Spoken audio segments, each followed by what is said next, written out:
Hi everyone, Jay Egersdorff here, previewing game week 31 of the Fantasy Premier League. We've got a short game week coming up this week, so there's a lot of teams that are playing in the FA Cup, so that means there's a reduced fixture list, so it kind of makes it a bit sort of trickier to talk to you about a preview, just because I think there's going to be a lot of players that everybody has in their team. There's going to be a lot of common things. A few of you are probably going to be doing your free hit chip this week as well, so I'll get under the skin, I think, of some of the themes that are going to be coming up. So before I do that, last week, game week 30, Raheem Sterling, you are the man.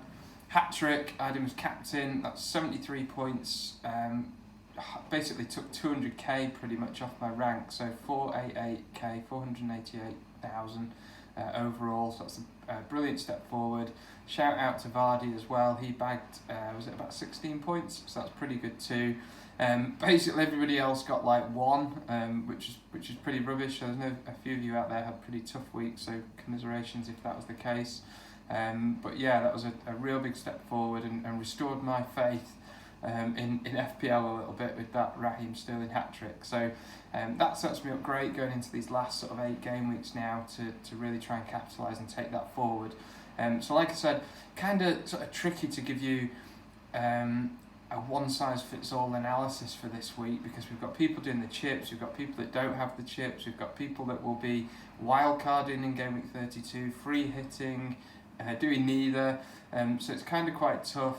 I think when we talk about game week 31, there's probably some givens that we need to accept, and the givens are that I think everybody's going to have 3 Liverpool players, so the arguable setup for that is a defender and Mane and Salah, or 2 defenders which are likely to be Robertson and Trent, Alexander-Arnold, and then probably Salah and or Mane as well.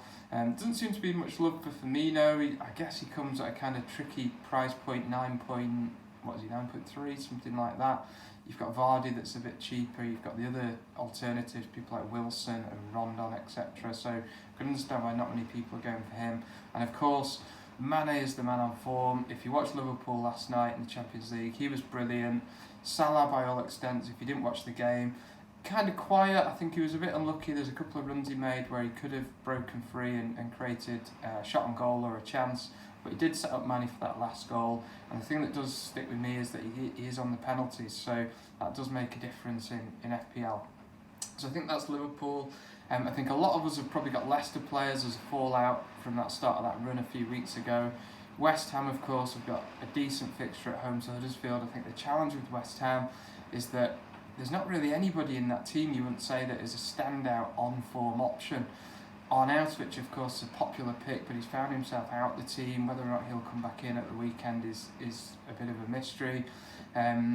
We've got Burnley have got a home game against Leicester, so of course lots of people have Barnes, but you wouldn't say that's a brilliant fixture given the Brendan Rodgers impact at Leicester.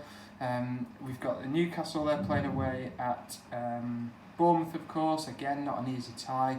On the flip side, Bournemouth at home are normally pretty good. They've got Brooks back, they've got Wilson back, that would be encouraging.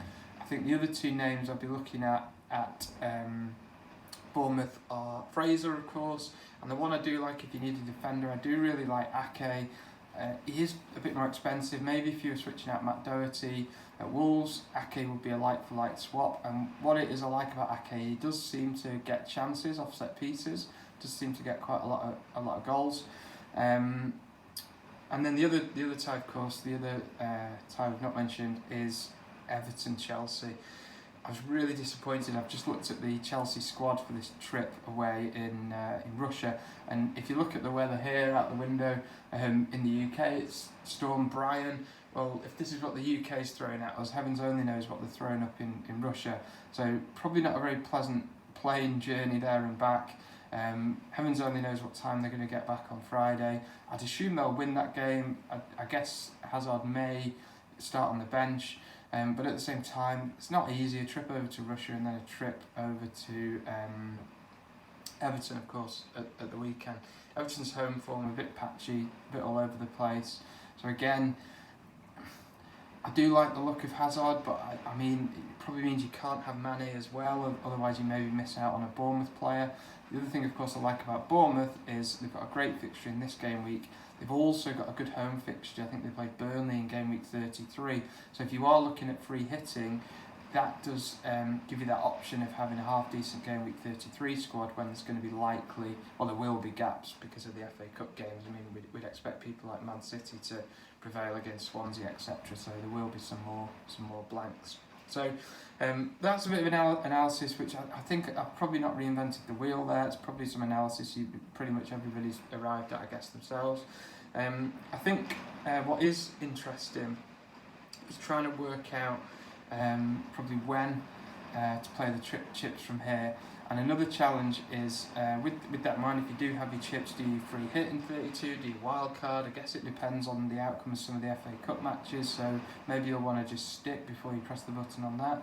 But something dead interesting that I've found myself really at a conundrum is value with players. So I'll give you an example. I've got Pogba, and I got on Pogba quite early, probably around mid-December, and I paid about 7.9 for him, and he shot right up, and if I sold him, I'd probably get back about 8.4, 8.5, something like that. So of course that's quite a drop, that's probably about $500,000. I'd expect his value to come down, so if I was to want to get him back, I'd probably need to spend about 0.4. So what I need to work out in that example is if, say, I did want Hazard and Mane, I'm going to have to get some money from somewhere. Would selling Pogba this week create that money? Yes, it would. Would that return some points? Hopefully it would, but it would mean that I'd have to pay a premium to get him back in game week 32. And I think what all FPL managers have to ask themselves, and maybe plan ahead a little bit to see, is you're basically throwing that money down the drain, but hopefully it might buy you some points. So you're actually trading it off for points. Of course, there's a risk, because if the player you bring in doesn't net any points, you've lost money and you've not made a profit on the points too. But at the same time, if you would say in game week 1, I'm going to throw 0.4 down the drain, that's quite a lot. But maybe in game week 31, it's not as much, because you have chips left where you can navigate round the players, and some of the players you might want to bring in on your chips might be players that are unpopular or players that are coming back into the team. But because you've got a wild card or a free hit, it means that you can sort of move your team around a bit to accommodate players. I mean, for example, I did a draft free hit team the other week, and there's a whole bunch of players you can put in there that are cheap and bench fodder that might not even play to bring, maybe get you back, for example, that 0.4 that you haven't otherwise got. So that's that. I wasn't going to do left field picks this week, and that's only because we've done a whole bunch of them over the last few weeks, and we're kind of like, without pulling out something mad completely out of nowhere, like, I don't know, Charlie Daniels or somebody. I'm sort of just coming up with names for the hell of it, so I'm not going to do that this week, but Charlie Daniels is probably a good one. So I'm not going to do that, but we are going to do the donut, and I think it's got to go for a guy that he could redeem himself. He's been absolutely hopeless for a lot of managers, myself included. He does have that game this week. I hope he doesn't find himself on the bench, because he got hooked at half-time on Saturday. Our good friend Felipe Anderson, hoovering up 7.3 million in our team, hoovering up a precious midfield space. Please, Felipe, will you do something good this week, and all will be forgiven. But for now, you are the FPL donut. And then finally, captain choices. I think it comes down to two, doesn't it? Salah and Mane.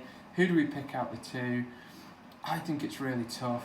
There was a poll that I saw on Twitter this morning, and it was literally at 50-50. Who do you pick, Mane or Salah? It's like 51-49, something like that. So I think it's a real coin toss. I think the safe bet is probably Salah. I know Mane is the form player. At the same time, you can't get away from the fact Salah's top scorer in the Premier League. I know Mane's breathing down his neck, but I do like the fact that Salah's on those penalties. And I think as well, it depends which way you look at it. And somebody who's better than me at maths and probability will probably shoot this down. But Salah's had a run that is, he's no, I think I've talked about this before, returning to the mean. And generally when you've got something, so when you've got a player massively on form, at some point they've got to return to their mean position, which is they've got like a base level of how you'd expect them to perform. So at the minute, Salah is way below that, and Mane is way above that. So at some point, they're going to return to that level. And you'd argue that Salah is blanked, if you like, for so many games. There's got to come a time when he's actually going to produce some returns that are going to bring the average back of like low and high and put him back into that middle bit. So maybe this could be the week. You're not going to get many better fixtures than Fulham, who are extremely generous in their defence. They have a goalkeeper who, if you follow me on Twitter, will know I'm having a bit of a laugh about this guy. I'm stuck with the guy Rico at the minute. He's not very good. So we'll see. But I think for me, head says Salah, and heart, maybe if you're feeling a bit adventurous, you go Mane. So hope that's of use. Next week's video, I think, will be a bit more. There'll be a bit more for us to get into and under the skin of and debate and chat about and stuff. But for now, hope that's of use. Shout out to the masterclass crew as ever. Thank you for your support. Hope you're enjoying the Fan in the Stands West Ham piece that went up last week. I thought that was really interesting, some of the insight there. And shout out to you guys for tuning in, and I'll see you all next week for game week 32. Cheers.